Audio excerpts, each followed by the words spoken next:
For topic 2, we wanted to talk about how game reviewers and overall critics' opinion of games typically, especially as of recently, don't necessarily align with the overall majority of consumers. Mm-hmm.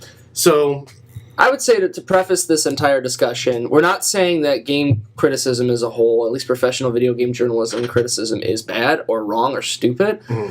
I think personally... or horrible, or kills babies, or... I think for us, and for a lot of people, we're not obviously the most outspoken about it, but video game criticism, and it's in journalism as a whole, is completely subjective when it's criticism. Mm-hmm. It's 100% subjective, and the issue that I have with most journalism outlets for video games is this is how it is. Like, they don't say... This is my opinion. Yeah. They say the game is good, the game is bad. They don't say... They say, obviously, why, but it's all subjective. They don't give a good collective understanding. Mm-hmm. There was a company called EGM that used to do it, Electronic Gaming Monthly. Mm-hmm. They had one of the best ways of critiquing games because it wasn't one person. Some of the smaller releases, they'd do one person. Mm-hmm. Everything big, they had 3 people. Mm-hmm. I think it was on a scale of 10 still. But they would give 3 people's opinions, and then they would do a cumulative based off of 3. Algorithm, add up 3, divide by 3. Yeah. That kind of thing. Mm-hmm. And now, most of the times, it's one person's opinion that is the defining quality of what the game is. Yeah, I feel like we can definitely tie movies into this as well. Absolutely. Movies as of... criticism as a whole. Oh my God. Especially this year, movies have been like overall criticism and consumers going to see... Well, not necessarily consumers, but viewers going to see the film or going to play the game has been like completely different. Mm-hmm. Like, it's been so polar opposite on completely different sides. I think Batman v Superman is the one that brings a perfect element to mind. The Ultimate Edition was overwhelmingly positive, and critics were basically like, nah, it still sucks at ball. So you're talking about like the director's cut version of it? The director's cut version most, and I haven't seen that movie at all as a whole, but I heard that's the one you watch. I heard the director's cut is like much better. Going into it, it is not the same film, and I mean that in every way, shape, and form. It goes from being a Batman film to being a Superman film. Really? Yeah, it's completely different film. It still has its flaws. That's Warner Brothers right there. Yeah. Some of the more glaring flaws are still there because of stuff like you can't really... It's bad writing. Mm-hmm. Bad writing you can't always fix. Again, you polish a turd so much. But as far as like a film that would have helped them get closer to that mark that they wanted to get, there's no question in my mind that the film would have done significantly better. Mm-hmm. Yeah. It's 30 minutes longer, but it feels shorter because the pacing is much better. Yeah, that's the biggest thing from it. That makes me think of, real quick, not to get too far off topic, but that makes me think of Suicide Squad. And the first cut that they made of that was completely rejected. Yeah. And that's the one I want to see. Because I want to see why. Because they're so reactionary right now to...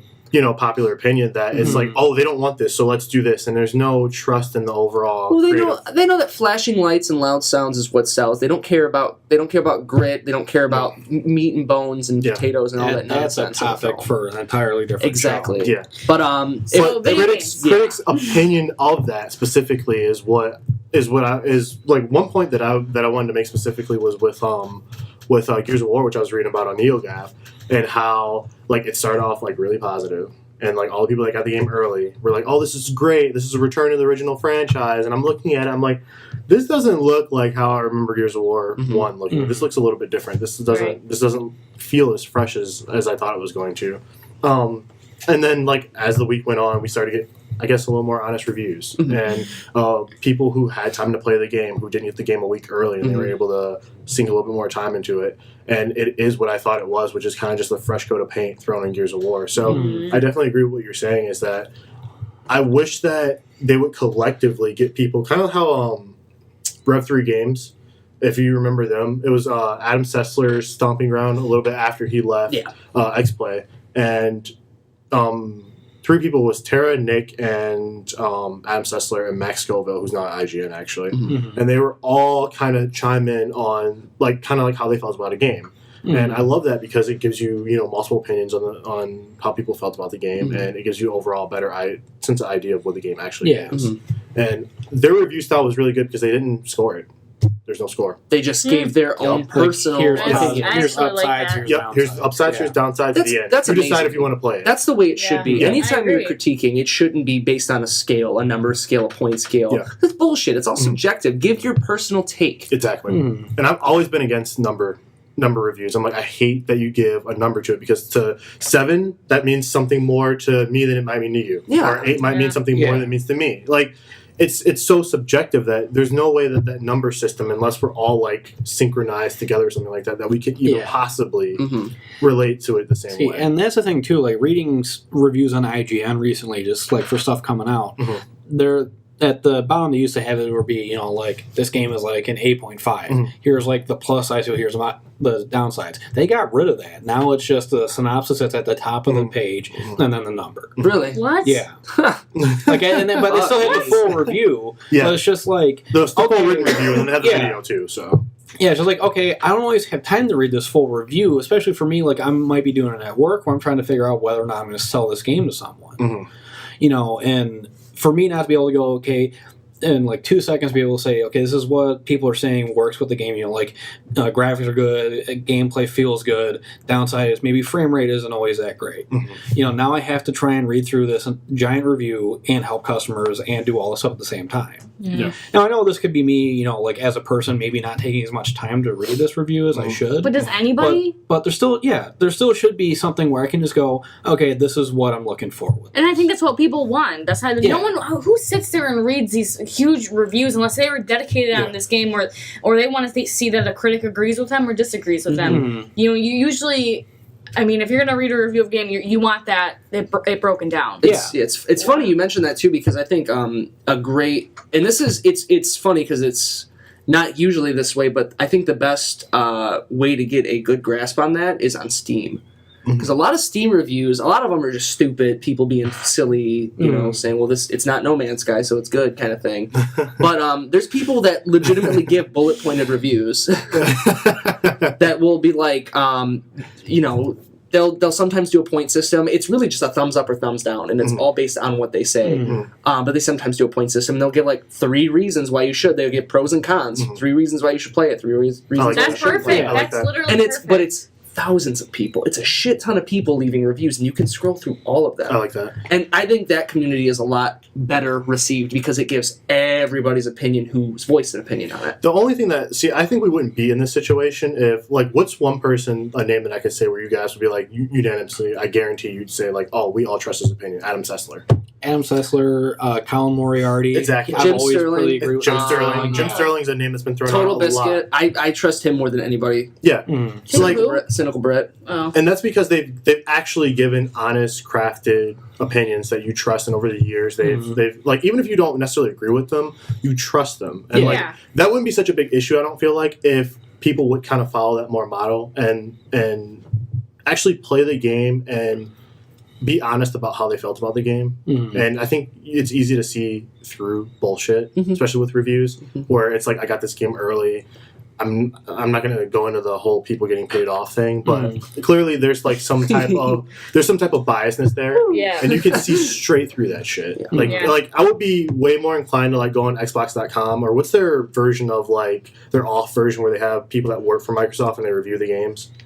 It's Outside Box or something like that. Where they like, how original? Where they review the games, but they always give it positive reviews, and I'm like, I would be more inclined to read that, and they give it like a 6 out of 10. I'm like, oh shit, like this came from this came from the people that work there. Let me look at this, and then like I'm like, hey, who's this person? I'm like, they're fucking savages, man. Like, then like I'm like, I would trust that, but like, you know, it's always gonna be an 8 or higher. Like, it's never gonna be lower than an 8 unless the game is just dog shit. And then that, in that case, like, then, we're sorry. Yeah, like we're sorry, but we gotta put this out, guys. Like stuff like that, where you can you don't see through the bullshit. Going off of that, are there any games you can think of off the top of your head that received either relatively unanimous positives or unanimous negatives that you felt, and like the majority of who you talked to specifically, not saying the majority of the consumer, but the majority of who you talked to that played it, felt the same as you, and it differed from the critical